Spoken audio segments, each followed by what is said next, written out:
매주 수요일마다 우리는 하나님께서 우리에게 가르쳐 주신 말씀을 통해서 조직신학이라고 하는 측면에서 웨스트민스터 소요리 문답을 공부하고 있습니다. 신학, 우리가 신학하면 뭐냐 하면 하나님을 알아가는 거거든요. 하나님을 아는 것, 간단하게 그걸 신학이라고 하는데, 신학에는 어떤 분야가 있냐 하면은 조직신학이 맨 앞에 있어요. 조직신학, 그 다음에 이제 성경신학 나오죠. 역사신학, 실천신학, 이렇게 크게 구분을 하고 있는데, 공산당은 공산국가에서 헌법 위에 있는 게 공산당 조직이거든요. 공산당에서 제일 끝발 있는 부서가 어느 부서인지 아시는지 모르겠는데, 아시는 분 있으면 한번 말씀해 보시겠습니까? 공산당에서는 어느 부서가 제일 끝발이 있을까? 조직지도부가 제일 끝발이 있어요. 조직지도부. 두 번째 끝발이 선동부.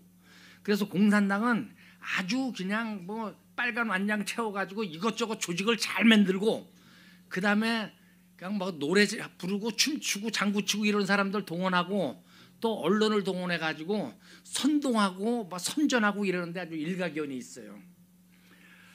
그런데 어떤 사람들은 공산당이 성경에서 다 배워갔다고 그러는 사람이 있어요. 우리가 지금 하고 있는 게 조직신학이거든요. 이 웨스트민스터 소요리 문답이 조직신학인데, 그만큼 신학에 있어서 아주 중요한 거예요. 요즘 우리가 하고 있는 것은 인간론입니다. 인간은 어떤 존재인가? 맨 처음에는 인간의 존재의 목적이 무엇이냐서부터 우리가 공부했죠. 인간의 존재의 목적은 누구의 영광을 위해서요? 하나님의 영광을 위해서다 그랬어요. 그래서 이제 그렇게 하나님의 영광을 위해서 우리가 존재됐는데, 이렇게 아주 보잘것없는 피조물에 불과한 우리에게 하나님이 우리와 약속을 맺었어요. 계약을 맺었어요. 어떤 계약이냐? 이 동산 안에 있는 모든 것은 너희가 마음대로 따먹어도 되는데, 가운데에 있는 동산 중앙에 있는 저 나무의 열매는 따먹지 말아라. 따먹으면 정령 죽으리라. 이것을 무슨 언약이라고 부른다고요? 행위 언약이라고 불러요. 행위 언약. 행동으로 그것을 해서는 안 된다 하는 거예요. 그런데 행위 언약을 우리 첫 조상 아담이 어겼어요. 사실 어떻게 보면 남자 입장에서는 좀 억울한 측면도 있어요. 왜냐하면 부인이 여보 저거 참 맛있는데 저거 따먹읍시다 그래가지고 먹었거든요. 부인이 꼬셔가지고. 그래서 아담도 하나님이 뭐라고 하니까, 아이 당신이 준 그 여자가 따먹으라고 그래서 내가 따먹었다고 책임을 전가하려고 했어요. 그런데 가장은 남편이기 때문에 결국 죄에 대한 책임은 하와가 지는 것이 아니라 아담이 져야 되는 거죠. 얼마 전에 어느 상가집에 갔습니다. 갔는데 그 상주가 얘기를 하는데, 뭐 자기 아버지가 굉장히 자기 집안이 유교 집안인데, 자기 아버지가 자기가 열심히 전도를 해가지고 구원받았다는 거예요. 잘했다고. 그런데 우리 엄마도 구원받았다고 그러면서 이제 동생들을 구원해야 된다는 거예요. 그런데 자꾸만 구원이라는 말을 얼마나 자주 쓰는지 몰라요. 우리는 구원받는 것보다 더 중요한 게 있어요. 우리는 뭐냐 하면은 무엇으로 구원받느냐가 더 중요하잖아요. 무엇으로 구원받아요? 믿음으로 구원받는 거예요. 믿음으로. 우리는 그냥 믿었다, 이게 중요한데, 이 친구가 자꾸만 구원받았다는 거를 강조를 했는데, 이제 문상을 마치고 오려고 그러는데 입관 예배를 드린다는 거예요. 그래서 또 명색이 그래도 목사고 사모고 그런데 입관 예배를, 여보 우리 그냥 가지 말고 입관 예배를 드리고 가자. 그래서 입관 예배를 드리는데, 뭐 설교자가 설교를 하는데 제가 간증을 하겠습니다 하면서 제가 뭐 언제 구원받았다고 생각을 했는데 그 구원이 좀 찜찜했다. 그런데 목사님하고 얘기를 하는 중에 목사님이 이런 얘기를 해주셨다고 하면서 아담이 죄를 졌고, 그런데 그 아담이 지은 죄를 없이 하려면은 유전적인 피를 가지고 태어난 모든 후손들이 다 아담의 죄를 갖는다, 원죄를 갖는다. 그런데 이것을 해결하려면은 피를 싹 갈아야 된대. 피를 싹 갈아야 된다는 게 맞아요, 틀려요? 피를 갈면은 유전인자가 없어지니까 맞는 것 같아. 근데 우리가 쓰는 용어는 아니에요. 피를 가른다는 거, 피가름을 한다는 게 우리가 쓰는 용어가 아니에요. 우리는 피를 갈아 끼워가지고 구원을 받는 것이 아니라 예수님을 믿음으로 구원받는 거잖아요. 근데 피를 가름으로 구원을 받아야 되는데, 그러다가는 자기가 먼저 죽기 때문에 그게 안 된다고 해서 뭐 여자의 후손으로 태어난 뭐 어쩌고저쩌고 그래가지고 그건 또 성경에 있는 얘기인데 맞는 것 같기도 하고, 그런데 결정적으로 그걸 목사님의 말씀을 듣는 순간 자기한테 깨달음이 왔다는 거예요. 그래서 깨달음으로 난 구원받았다고, 그래서 마음이 아주 가벼워지고 구원받은 백성으로 살아간다고 그런 얘기를 해요. 그래서 집사람이 가만히 듣다가 이상한 나를 쿡쿡 찌르더니만 저 유인물 좀 보자고. 그래서 그쪽 가지고 있는 사람 유인물을 보니까 한국 기독교 복음 침례회라고 되어 있더라고요. 그래가지고 내가 또 그 자리에서 검색을 했더니 구원파 정명석 계열이라고 딱 나오더라고. 그런데 또 제가 귀가 어둡다 보니까 제 목소리도 좀 크잖아요. 이단이야? 그랬더니 여보 여기서 이단이라 그러면 어떻게? 그러고 왔어요.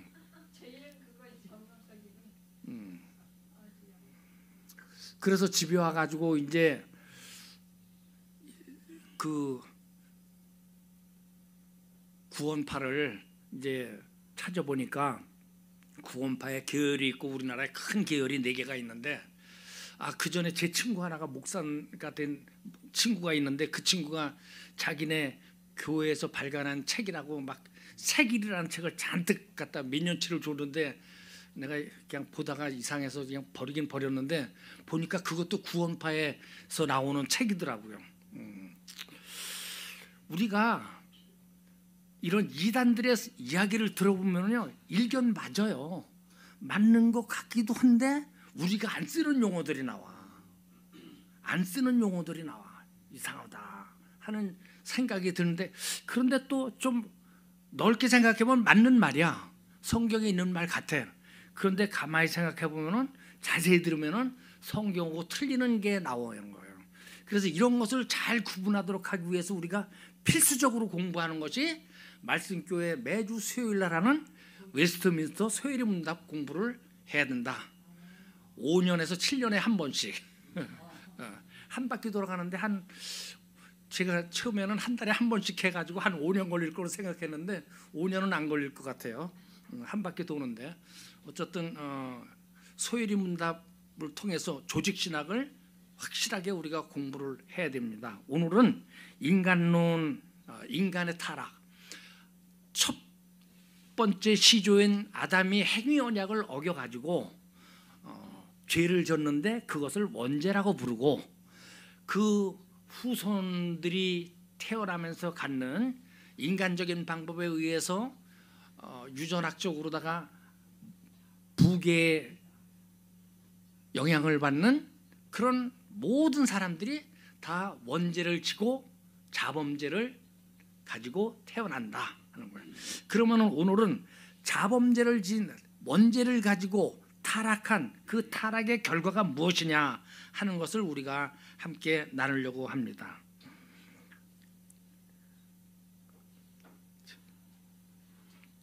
웨스트민스터 소요리 문답 17문에는 타락은 인류를 어떤 상태로 몰아갔습니까? 라는 질문이에요. 타락은 인류를 어떤 상태로 몰아갔습니까? 답은 그 타락은 인류를 죄와 비참의 상태로 몰아갔습니다. 죄와 비참한 상태로 우리나라 법정에서는 감옥을 뭐라고 부르죠? 교도소라고 불러요. 교도소. 교도소라고 부르기 전에 뭐라고 불렀는지 아십니까? 형무소라고 불렀어요. 형무소. 형무소는 뭐가 가냐? 형기를 채우는 데 중요점이 있어요. 형무소는 죄를 졌을 때 그 죄에 대해서 몇 년형을 받았을 때 그 형기를 채우는 데다가 목적을 두고 있는 게 형무소예요. 그런데 우리나라가 이제 형무소였다가 교도소로 바꿨습니다. 1961년 12월 15일부터 바꿨다고 그러는데, 교도소는 형기를 채우는 데 목적이 있는 것이 아니라 교화시키는 거예요. 교정하는 거, 새로운 사람으로 만들어내는 것이 그런 의미가 강조돼요. 그런데 실제 교도소 갔다 온 사람들이 어디 갔다 왔다 그러는지 아십니까? 학교 갔다 왔다 그래요. 학교 갔다 왔다, 대학 갔다 왔다 그래요. 그러니까 교화돼서 나오는 것이 아니라 학교 가서 더 그 범죄를 잘 지르는 그런 것을 공부해 가지고 왔다. 그렇게 우리가 해석할 수 있어요. 학교 갔다 왔다, 그렇게 얘기를 합니다.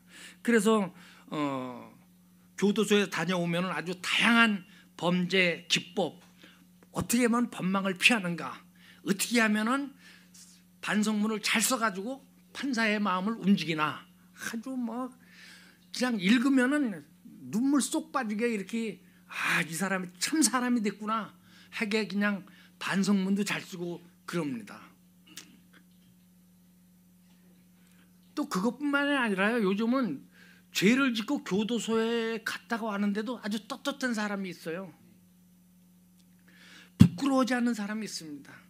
제일 많은 부분이 사기꾼들이에요. 사기꾼들.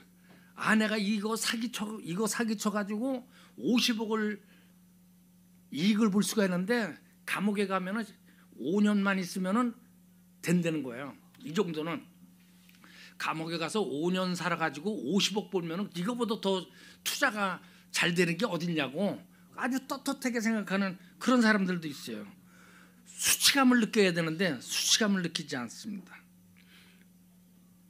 사회 지도층 정치인들도 사회적인 통념, 일반적인 도덕에 어긋나는 일을 하고서도 부끄러워하기는커녕 법적으로 문제가 없다고 이렇게 얘기하는 사람도 있습니다.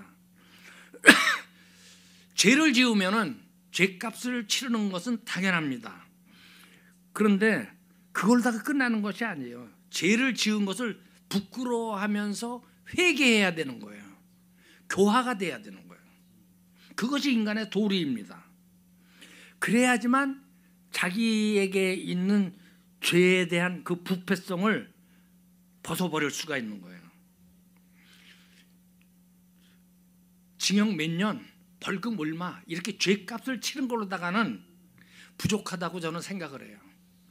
그래서 죄 때문에 생겼던 어떤 부패성 이런 것들을 다 제거해야지만 그 사람이 참 사람이 됐다, 이렇게 볼 수가 있는 것입니다. 제일 안 되는 게 사기, 성범죄, 또 몇 가지가 있는데 이런 것들은 아주 그 부패에서 벗어나기가 안 된대요. 그래서 조두순이 맞나 얼마 전에 어린 여자 아이들 성폭행해 가지고 한 게 자기네 집 근처에 이사 갔다 그래 가지고 참 앞에다가 경찰 초소 세워놓고 그러잖아요. 그런 거는 범죄 재범률이 굉장히 높다는 거예요. 어쨌든 사람이 죄를 지으면은 죄에 대한 책임이 생깁니다. 죄값이죠, 죄값. 그리고 두 번째는 그 죄로 인한 부패가 생긴다 그래요. 정치, 사상, 의식이 정의롭지 못하고 한쪽으로 빠르드는 거예요. 그래서 교도소에 가서 회개하고 나오는 것이 아니라 더 그 죄를 잘 짓는 법, 법망을 피해가는 법을 배워가지고 나오는 거.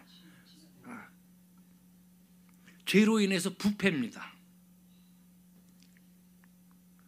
그래서 죄를 지은 사람들은 죄값에 해당하는 징역을 살거나 벌금을 살고, 또한 죄로 인해서 생긴 그 부패성을 제거하고 바른 사람이 되려고 하는 반성의 시간, 회개의 시간, 어떤 자정의 시간이 필요하다, 이렇게 생각이 됩니다. 반성과 회개의 과정이 없으면 똑같은 죄를 범할 가능성이 상당히 높습니다. 아담이 지은 죄도 마찬가지입니다. 아담이 지은 죄도 죄 책만 있는 것이 아니라 그 부패도 있다 하는 거예요. 죄로 인한 부패, 죄로 인한 결과. 아담은 죄로 인해서 죄를 짓기 전에 가졌던 어떤 원래의 의로운 모습들이 다 사라졌어요. 아담은 누구의 형상대로 만들어졌죠? 하나님의 형상대로 만들어졌습니다. 그래서 아주 의로운 존재, 지정의를 갖춘 존재로다가 만들어졌어요. 그런데 이제 죄를 지음으로 인해서 그에게는 지정의가 사라졌습니다.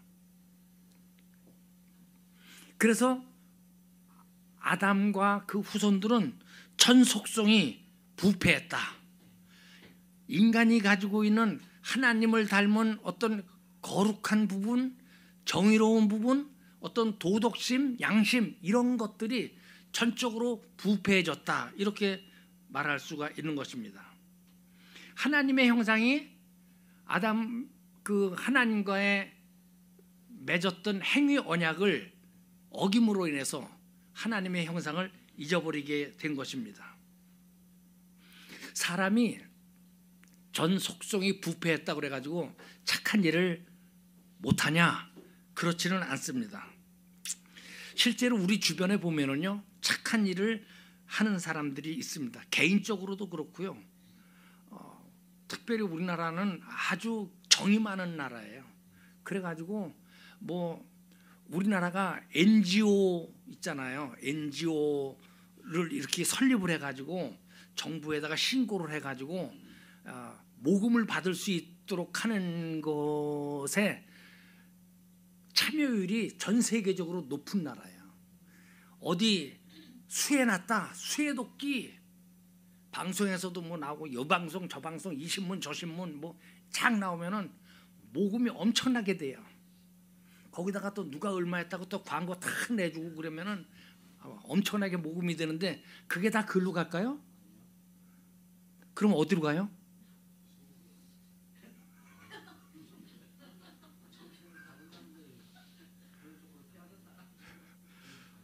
저는 법적인 기준을 잘 모르겠는데 상당한 부분을 그 사람들이 쓸 수가 있어요. 그리고 일부는 그러다가 보내면 되는 거예요. 그럼 법적으로 하자가 없어. 그래서 우리나라가 뭐 아프가니스탄 뭐 어디서 뭐 아기가 어떻게 뭐 약이 없어서 이렇게 어렵습니다, 먹을 게 없어서 이렇게 구정물을 먹습니다, 뭐 하는 거 나오면 그냥 눈물이 많아가지고 우리는 그냥 팍팍 지원금 내고 한 번 누르면 뭐 몇천 원 나가고 만 원 나가고 그래도 팍팍 누르는데 우리나라가 제일 많이 온대요. 적이 많아가지고. 그런데 우리나라 사람들이 그만큼 어떤 자선, 어떤 베품 이런 거에 대한 그 착한 부분들이 상당히 많이 있는 거예요. 또 사실 이런 것들이 있기 때문에, 이런 질서와 배려와 희생이 있기 때문에 우리나라의 가정, 사회 이런 것들이 잘 유지될 수 있는 것이죠. IMF 왔을 때도 다른 나라에서는 놀랬잖아요. 어떻게 집에 있는 금반지를 다 가져오냐고. 근데 집에 있는 애기들 금반지 가져온 거는 많은데 집에 금괴 있는 거 가져온 사람들은 없는 것 같아. 방송에 보면은 금괴 냈다는 거는 별로 못 본 것 같아요. 다 그냥 코 묻은 애기들 돌반지 이런 것들은 다 가져왔지. 그런데 이거는 우리나라만 있는 거예요. 사람의 전 속성이 부패했다는 것은 완전히 선을 행하지 않는다는 것은 아닙니다. 다만 그런 선한 일을 할 수 있는 상태가 오염이 됐다는 거예요. 다시 말해서 순수한 의미에서 착한 일을 할 수는 없다 하는 거예요. 제가 교회학교 이제 부장을 하면서 여름 성경학교, 겨울 성경학교 하려면은 교회에서 주는 예산이 좀 부족하니까 찬조금을 좀 많이 받아야 돼요. 어떻게 찬조금을 받아야 많이 받을까? 고민을 하다가 이제 교사분들하고 의논하니까 누가 얼마 냈다는 거를 교회 게시판에다 붙이는 게 제일 좋대. 그래가지고 교회 게시판에다 누가 얼마 하고 누가 얼마 하고 누가 얼마 했다 찬조했다는 걸 딱 써붙이고 또 행사 끝나고 난 다음에 선물 하나씩 해가지고 고맙다고 다 보내주고 그러니까요. 그 다음서부터 찬조금이 엄청나게 들어오는 거예요. 예수님께서는 오른손이 한 착한 일을 왼손이 모르게 해라. 이거는 쉬운 말로 좀 좋은 일 한 것, 의로운 일 한 거를 잊어버리려는 건데 우리는 그것이 나타내야지 돼. 그래서 CTS 방송국에도 뭐 보면은 뭐 하면은 뭐 얼마 이상 되면은 어디다가 뭐 동판을 만들어 붙인다 그러든가 뭘 만들어 붙인다고 그래요. 그렇게 해가지고 유산을 갖다가 기증했을 때는 뭐 무슨 판을 뿌리고 뭐 이런 것들이 있더라고요. 사람은 순수한 의미에서 선한 일을 하려는 사람들이 많지 않다. 대부분 자기 이름을 나타내고 싶어 한다 하는 것이죠. 왜 그렇습니까? 지난주에도 말씀드렸듯이 사람은 자기중심적이기 때문에 그렇습니다. 철저히 이기주의적이에요. 그래서 하나님의 사랑과 진리만을 바라보면서 온전히 행하는 선은 전부 의지적으로 뭐 그런 것이 있을지 모르지만은 아주 100% 순수하다고 볼 수는 없다. 결함이 조금씩 있다. 이렇게 말할 수가 있습니다. 아담이 죄를 지음으로 인해서 아담과 함께 죄를 짓고 있는 아담의 후손들은 아담이 죄를 짓고 아담은 죄를 져서 죄인이 됐고 아담의 후손은 아담 때문에 죄를 가지고 죄인으로 태어나는 것입니다. 지난주에 어거스틴이 한 이야기를 말씀을 드렸는데 인간은 죄를 안 짓는 것이 불가능하다. 그렇게 어거스틴이 말했어요. 그런데 우리가 학교 다닐 때 이제 성선설, 성악설 이런 거 배우잖아요. 맹자는 근본적으로 인간이 착하게 태어났다 그랬습니다. 착하게 태어났다. 그런데 순자는 사람이 본성이 악하다 이렇게 얘기를 했죠. 여러분들이 볼 때는 어떤지 모르겠어요. 요즘 어린이집에서 제일 그 어린이집 원장하고 학부형들하고 논란이 많이 생겨요. 애들은 거짓말을 안 지킨다는 거예요. 제 친구 부인이 어린이집을 엄청 크게 했어요. 그런데 자기 집 애가 거짓말을 안 한다고 경찰에다가 신고를 해가지고 그 원장이 아이를 학대했다고 그래가지고 뭐 어느 날 들이닥쳐가지고 뭐 CCTV 뜯어가고 했는데 뭐 무혐의 판정이 났는데 거의 한 달이 걸렸어요. 그 한 달 동안에 애들이 그대로 있었을까요? 나갔을까요? 다 나갔어요. 2년 만에 그냥 폐쇄했습니다. 유치원 건물도 하나 크게 있고 어린이집 건물도 하나 크게 있는데 없어졌어요. 헛소문에 그냥 나갔어요. 아기가 거짓말 안 한다고 하는 것 때문에. 그런데 제가 보니까 우리 아기들을 제가 손주들 키우면서 보니까 거짓말을 얼마나 잘하는지 몰라. 아주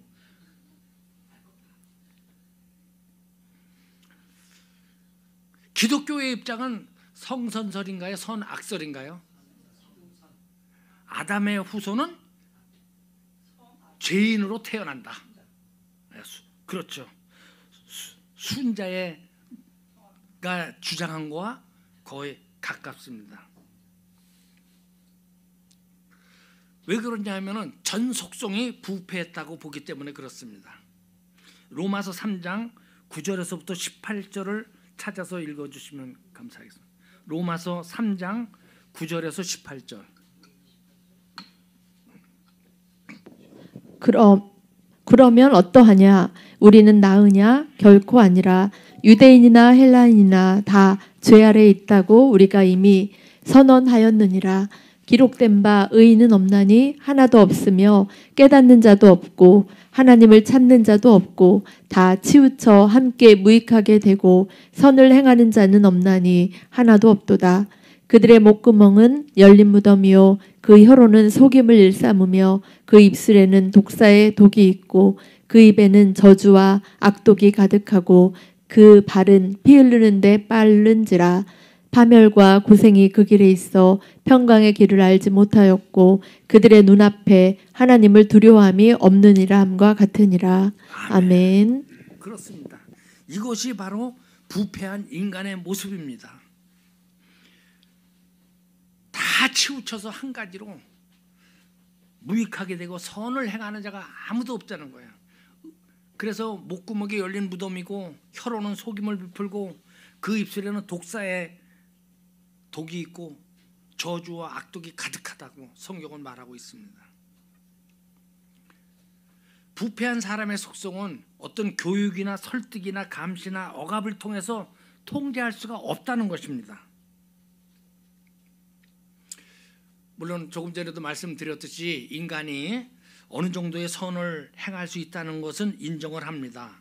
그러나 말 그대로 어느 정도이지 절대적으로 선을 행하는 완전한 수준의 그런 사람은 없다는 것이죠. 완전한 거는 둘째치고 어느 정도 상당한 수준에 이르기도 상당히 어렵습니다. 그래서 사람들이 있는 곳에는 늘 갈등이 있고 싸움이 있고 시기와 질투와 분쟁이 있다, 이렇게 말할 수가 있습니다. 영국의 사회학자 액턴이라고 하는 분은 권력은 부패하는 경향이 있고 절대 권력은 절대로 부패한다, 이렇게 말했어요.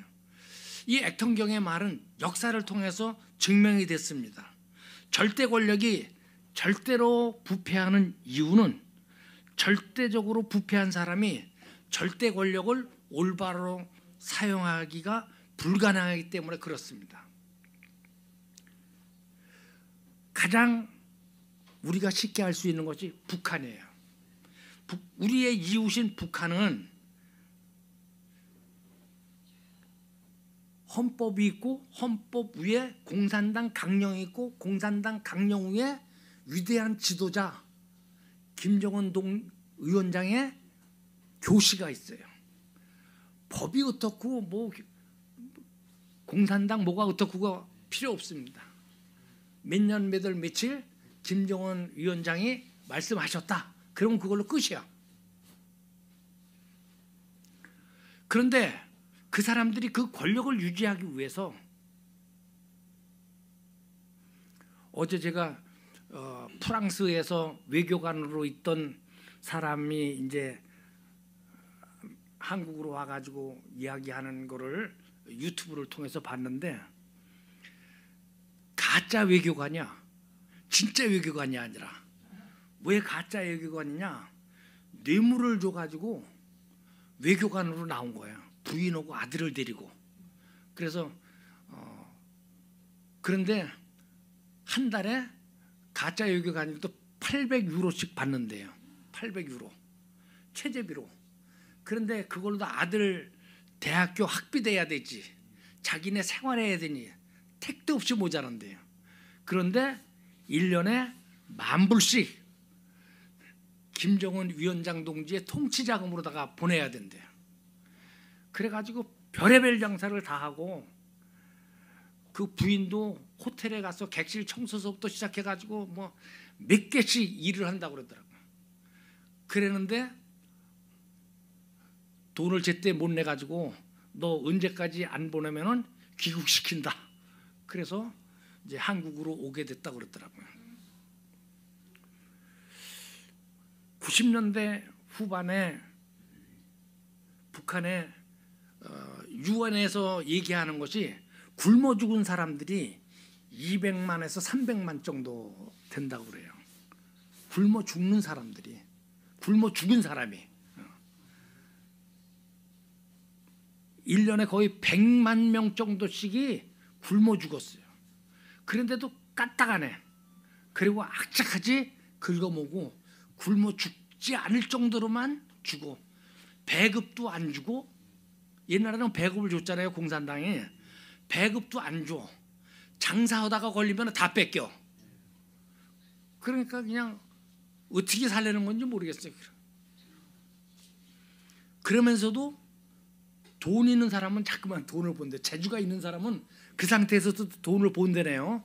그래가지고 뭐 어떤 여자분, 그 평양에 살다가 탈북한 여자분 보니까 자기는 평양에서 우유에다가 목욕했었대. 자기 집은 우유에다가 목욕했대.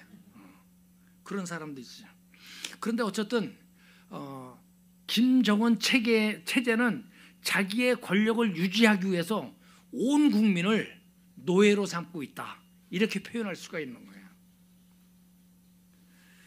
그렇게 많은 사람이 죽었는데도 눈 하나 깜짝 않고 자신들의 권력과 안일만을 위해서 전 국민을 노예로 삼고 있는 것을 보면서 참 권력이라는 그렇구나. 왜 절대 권력이 절대로 부패하느냐? 그것은 견제할 세력이 없기 때문에 그래요. 사람은요, 견제를 받지 않으면 방종하게 돼 있어요. 권력도 마찬가지예요.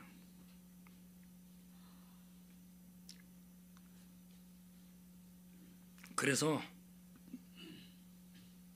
인간은 태어날 때부터 죄인이기 때문에 누군가 통제하고 막아주고 견제해야지만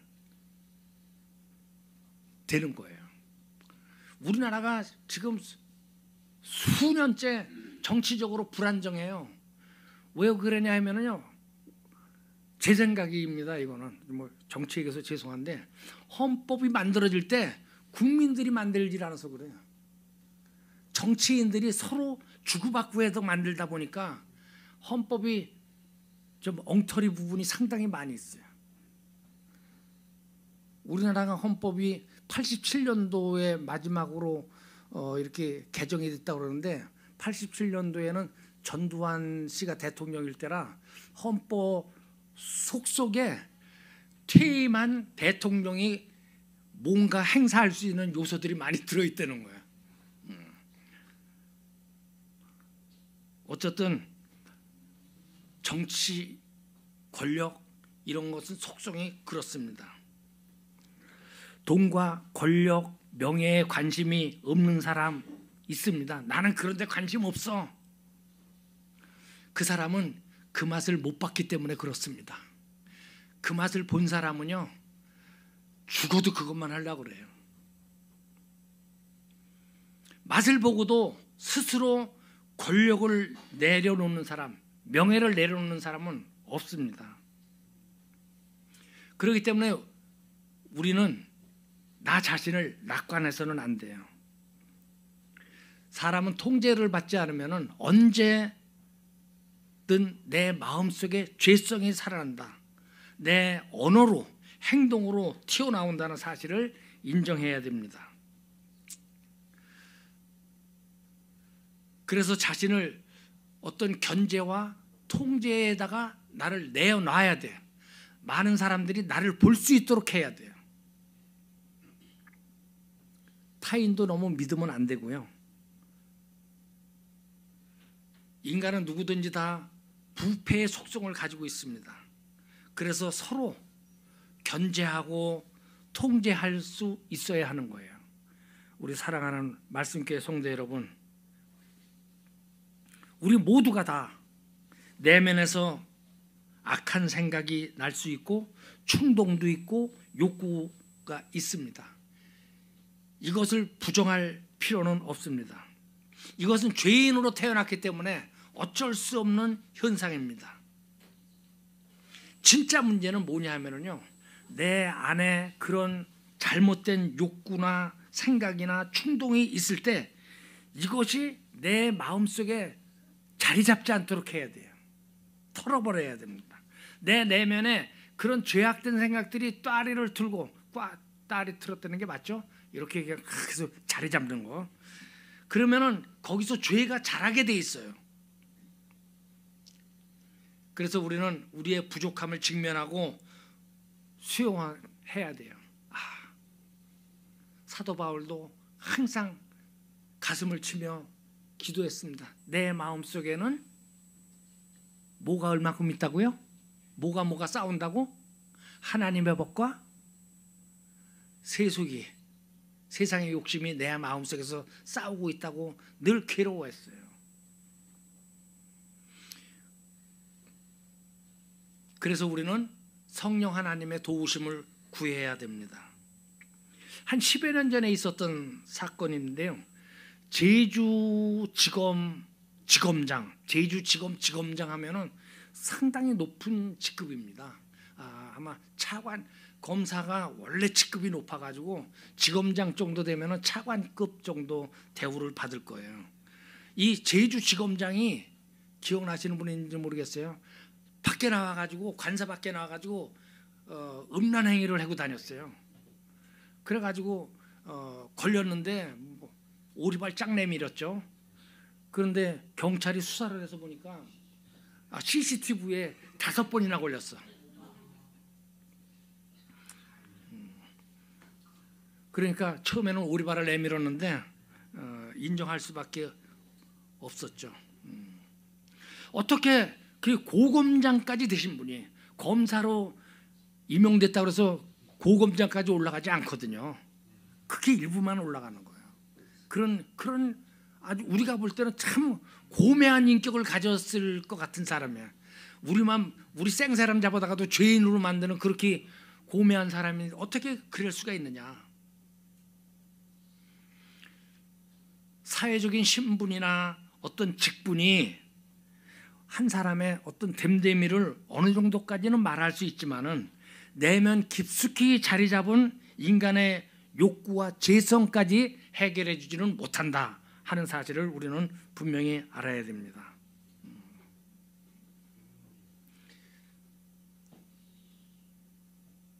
사랑하는 우리 말씀교회 성도 여러분, 그래서 우리는 내가 죄인이다라는 사실을 날마다 고백해야 돼요. 전에 있던 교회에서 저보고 그래. 아니 당신 교회 성도들은 뭐 그렇게 교인들은 맨날 그냥 죄를 졌다고 용서해달라고 큰 소리를 치면서 기도하냐고. 뭔 죄를 그렇게 많이 졌냐고. 그래 새벽 기도에 와서 막 울며 불며 기도하는 소리를 지나가면서 들었나 봐요.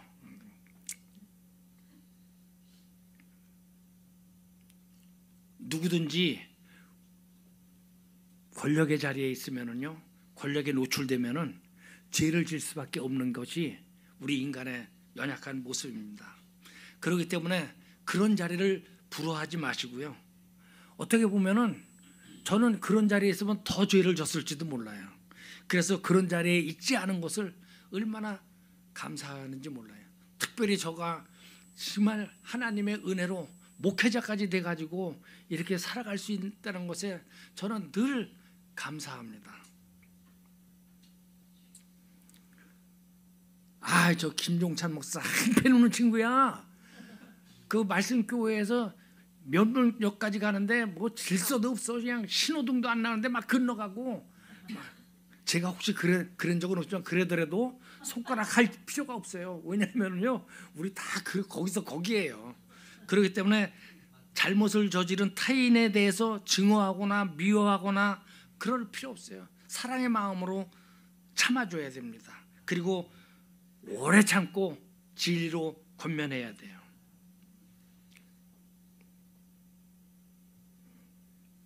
기록된 바 의인은 없나니 하나도 없으며 깨닫는 자도 없고 하나님을 찾는 자도 없고 라고 오늘 성경은 말했습니다.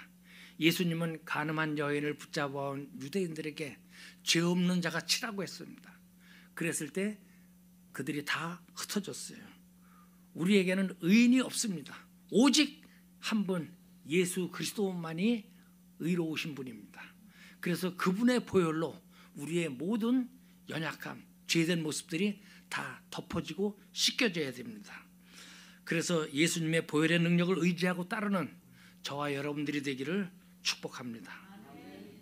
다음 시간에는 죄를 졌을 때 어떤 비참함이 있나 하는 것을 나누도록 하겠습니다. 기도하겠습니다.